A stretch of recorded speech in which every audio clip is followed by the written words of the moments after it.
Vallabhipur Bhavnagar highway road પર બજરંગ ચોકડી પાસે દેલા નદી પરનો બ્રિજ ભાવનગર જિલ્લા અધિક કલેક્ટર દ્વારા જાહેરનામું પ્રસિદ્ધ કરવામાં આવ્યું છે કે આજથી ભારે વાહનો માટે બ્રિજ બંધ કરવામાં આવ્યો।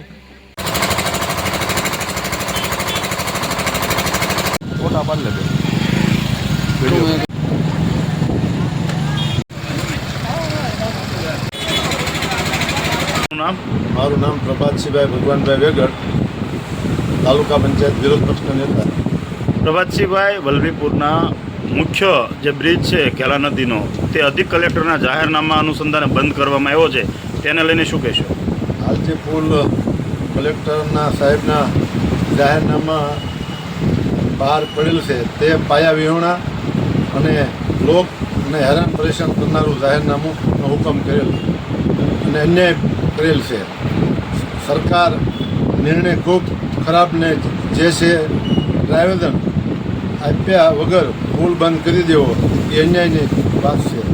લોકો ખૂબ આ બાબતે અમરેલી, રાજુલા, મહુવાના લોકો ખૂબ હેરાન થાય છે। તો આ તાત્કાલિક એની ઉપર ડામર પાથરે અને એને તાત્કાલિક અત્યારે પાછો શરૂ કરી દેવામાં આવે, જ્યાં લગન ડ્રાઈવર ન શરૂ થાય ત્યાં લગન, તો લોકોને સારી એવી રાહત મળે। નહીંતર લોકોને જે માઢિયા રોડે જવું એ બરાબર વ્યાજબી વાત નથી, કારણ કે એ સિંગલ પટ્ટીનો રોડ છે, કારણ કે ત્યાં મોટા વાહન હાલી શકે એવી પરિસ્થિતિ નથી। બે વાહન હામાહામી મળે તો એ અંદર ચીકણી માટી અને એ પોતે ચીકણી માટીમાં ગરકાવ થઈ જાય, એના હિસાબે એ રસ્તો વાહનના માટે બરાબર નથી। પ્રભાતસિંહભાઈ, બે પુલ અધૂરા જે છોડી દેવામાં આવ્યો છે, શું આપણા ધારાસભ્ય શંભુનાથ ટુંડિયા બાપુને સંકલનની મિટિંગમાં ખ્યાલ નહીં હોય કે આ 2 વર્ષથી વિકાસ લટકી રહ્યો છે? શંભુનાથ બાપુ જે પોતે જે આમ જનતાની જે સુખાકારી યોજનામાં પોતે ધ્યાન દેતા નથી, કારણ કે એનું કારણ એવું છે કે લોકોના અંદર ખૂબ ડર છે કે ભાઈ ધારાસભ્ય શ્રી શંભુનાથ બાપુ પોતે આ ત્રણેય તાલુકાની અંદર પોતે ટાઈમ દેતા નથી અને નાના માણસોના કામ થતા નથી, અને જો આ ત્રણેય તાલુકામાં પૂરી હાજરી આપે અને આમ નાના જનતાને કામ થાય તો આ પુલથી માંડીને, રસ્તાથી માંડીને બીજું કે ભાવનગર અમદાવાદ હાઈવે રોડ ઉપર જે આ બાવળની કાંઠ થઈ ગઈ, ધારીની જે આવે બે સાઈડ રોડ ઉપર, એ અડધા રોડે બાવળની કાંઠ આવી ગઈ છે। આમ લોકોના એક્સિડન્ટ થાય અને ભયંકર થાય, કોઈને મરી જાય તો ખ્યાલ આવે એવી બાવળની બેકુર કાંઠ થઈ ગઈ છે। તો આ બાબતથી તાત્કાલિક શંભુનાથ બાપુ વહેલી તકે એની અમારી રજૂઆત સાંભળે અને આનો ન્યાય આપે। આપનું નામ? ભાર્ગવ મહેતા, નગરપાલિકા કોર્પોરેટર, આમ આદમી પાર્ટી। ભાર્ગવભાઈ, 2 દિવસ પહેલાં અધિક કલેક્ટરે પુલ બાબતથી જાહેરનામું પ્રસિદ્ધ કર્યું, એ બાબતથી શું કહેશો? વલભીપુરમાં જે પુલ જે આવેલો છે તેનું હાલમાં 2 દિવસ પહેલાં જાહેરનામું બહાર પાડવામાં આવેલું, તેની અમુક લોકોને જે ખ્યાલ છે, જે જાહેર જનતાને ખ્યાલ હોવો જોઈએ એ જાહેર જનતાને ખ્યાલ છે નહીં। તેમજ તે અત્યારે 2 દિવસથી સરકારી તંત્ર આ પુલ બંધ કરવા માટે નવા પેંતરાઓ કરી રહ્યા છે। 2 દિવસ પહેલાં અચાનક બંધ કરી દેવામાં આવ્યું, રાતોરાત ખોલી નાખવામાં આવ્યું। અત્યારે થાંભલાને એનું જે સરકારી નિયમ પ્રમાણે જે મૂકવામાં આવે એ મૂકી દેવામાં આવ્યા, અને જે અમુક જે વાહનો છે, લોડિંગ વાહનો, તેને મનાઈ હોય છતાંય તેની ઉપરથી ચાલે છે।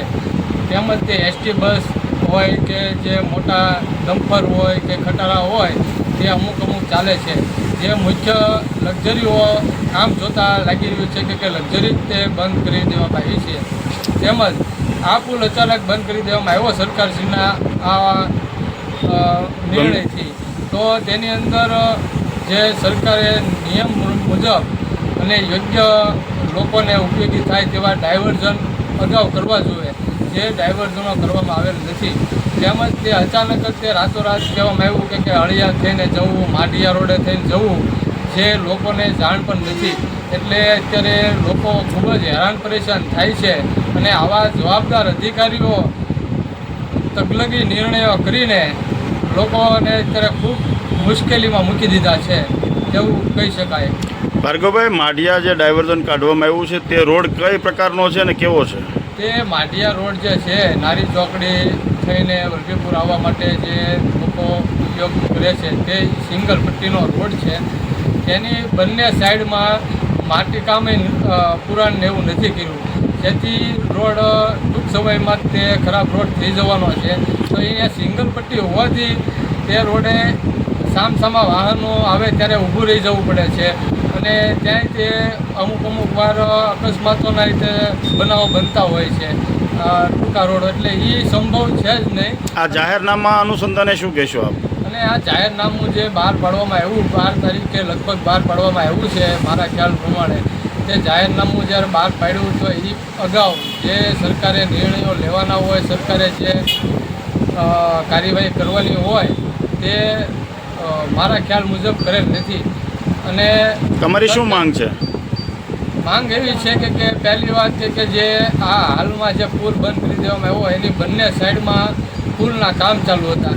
એ અંદાજિત 2 વર્ષથી કામ અધૂરું છે. તો એ તાત્કાલિકના ધોરણે એ કામ એ બંને સાઈડમાં પુલ છે તે ચાલુ કરવા જોઈએ અને સરકારે યોગ્ય ડાયવર્ઝન આપવા જોઈએ. ભાર્ગવભાઈ, દર મહિને સંકલનની મિટિંગ થાય છે, માનનીય ધારાસભ્ય શંભુનાથ ટુંડિયાને ખ્યાલ નહીં હોય આ બાબતથી? એ બધાને ખ્યાલ આવતો જ હશે અને કદાચ હશે, પરંતુ જે લોકોને ઉપયોગી થાય તેવી કોઈ પણ કાર્યવાહી આયોજનની મિટિંગમાં લેવાતી નથી. તેમજ અમુક વાર જ્યારે વલભીપુર તાલુકાની સંકલન મિટિંગ થતી હોય છે ત્યારે પણ અમુક સિલેક્ટેડ વ્યક્તિઓને તે બોલાવીને સરકારી અધિકારીઓ પતાવી દે છે. તો ગામના જાગૃત નાગરિકોને, વિપક્ષના સભ્યોને બધાને બોલાવવાના હોય છે પરંતુ બોલાવતા નથી. એનું કારણ એવું છે કે તેમને બંધ બારણે પોતાના રોટલા શેકવામાં જ રસ છે. લોકોને સુવિધા આપવા માટે જે કરવું જોઈએ એમાં એવો કોઈ એને રસ છે નહીં. નામ? ભાવેશ વ્યાસ. ભાવેશભાઈ, 2 દિવસ પહેલા આપની સાથે વાત થઈ હતી કે આ રોડ જર્જરિત છે તો કેમ? ત્યારે પણ તમે કીધું હતું કે આ રોડમાં ડામર કરી નાખે તો વાઇબ્રેટિંગ બંધ થઈ જાય, છતાં પણ આ લોકોએ રોડ બંધ કર્યું છે. જાહેરનામું શું કહેશો? જાહેરનામું તો બંધ કર્યું, રોડ બંધ કર્યો, પણ એનું અમલીકરણ કેટલું થયું મારો તમને સામો સવાલ છે. તો એનું અમલવારી એની શું? ત્યારે એના ઉચ્ચ અધિકારી સાથે મેં અત્યારે ચર્ચા કરી કે સાહેબ સૂચક બોર્ડ મારવામાં આવ્યા છે કે હેવી ટ્રક છે, ટ્રાવેલ છે, એસટી બસ છે, એને ચલાવવા માટેની ચાલે છે અત્યારે. તો એના માટે સાહેબ શું કહેશો? ત્યારે સાહેબે એવું કીધું, મને ખ્યાલ નથી એસટીનો કેટલો વજન હોય, હું ડેપો મેનેજર સાથે વાત કરીને આપને કોલ બેક કરું. બરોબર. ઉચ્ચ અધિકારીનું આવું કહેવાનું છે, શું કહેશો તમારું? બરોબર.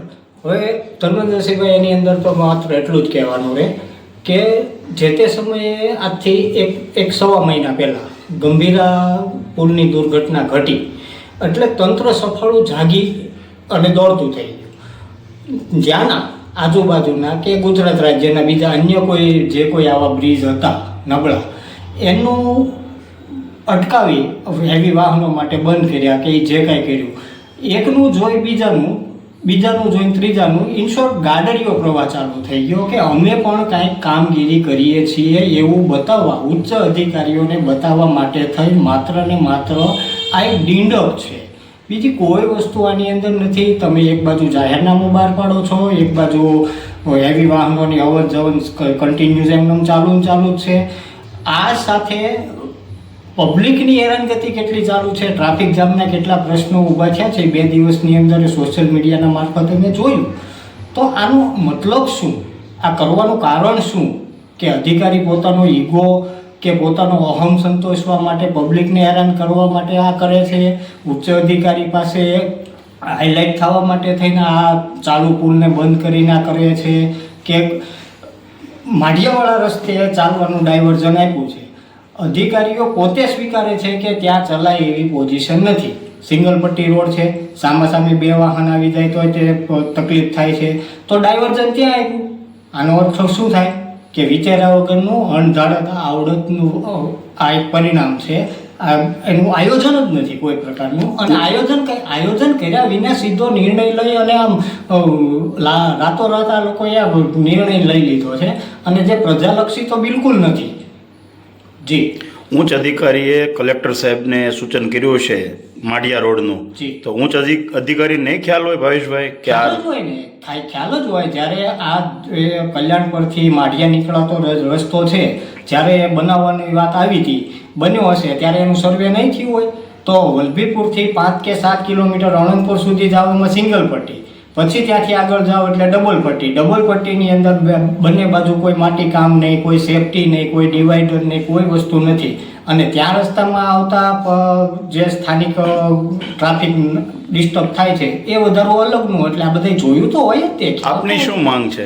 કશું નહીં, જે ચાલતું હતું એમ ચાલવા દો અને પબ્લિકને હેરાનગતિ કરવાનું બંધ કરો. આમાં તમારો ઈગો સંતોષવા માટે થઈને લાખો પબ્લિક હેરાન થાય છે.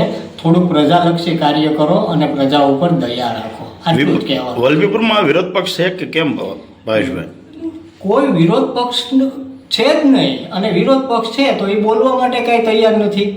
આજે આ કોઈ વ્યક્તિ, બીજા અન્ય રાજકીય પક્ષો, કોઈ બોલવા માટે તૈયાર જ નથી. એક બહુ સીધી વાત કરું ધર્મેન્દ્રસિંહભાઈ આપને, કે આ યુગની અંદર, આ દેશની અંદર અમીરોને કાંઈ તકલીફ નથી, મધ્યમ વર્ગ પાસે સમય નથી અને ગરીબોનું કોઈ સાંભળતું નથી. આ એના માટે થઈ તો આ અધિકારીઓ એનું અધિકારી પણ બતાવે છે. મનસ્વી વર્તન કહેવાય આને, બીજું કાંઈ ન કહેવાય. અને આને બંધ કરવું જોઈએ ને અટકાવવું જોઈએ. ઓકે.